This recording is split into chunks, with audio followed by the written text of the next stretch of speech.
রাজশাহীতে বিপদসীমার কাছাকাছি পদ্মার পানি, এতে নদী তীরবর্তী নিচু এলাকা এবং বিভিন্ন চর প্লাবিত হয়েছে, ফলে নিরাপদ আশ্রয়ে শহরমুখী হচ্ছে বহু মানুষ। এই অবস্থায় টি বাঁধে জনসমাগম নিষিদ্ধ সহ প্রয়োজনীয় ব্যবস্থা নিয়েছে পানি উন্নয়ন বোর্ড। মেহেদী হাসান শ্যামলের প্রতিবেদন, জানাচ্ছেন তাহসিন তারিন।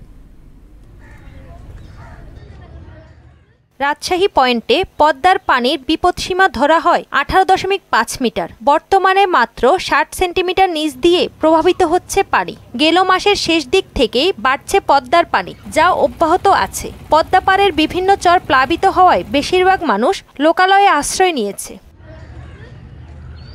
বিশেষ করে জেলার গোদাগাড়ী উপজেলার চর আশারিয়াদহ, প্রবার চর খিদিরপুর ও বাঘার চকরাজারপুর চরের নিম্নাঞ্চল প্লাবিত হয়েছে। তাতে পদ্মার দুই পারে দেখা দিয়েছে ভাঙন।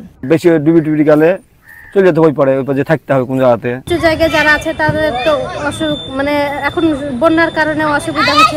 সবই সমস্যা, মাঠঘাট ডুবে গেছে, এখন বাড়ি করে পানি চলে এসেছে। গরু বাছুরের কষ্ট, মানুষের খাওয়া তো একবার না খেলে দুই না খেলে থাকা যায়। আতঙ্কের বিষয়, পানি মানুষের সমস্যা, ক্ষতিগ্রস্ত হয়েছে, গরু ছাগল থাকার বাসস্থান ভেসে গেছে।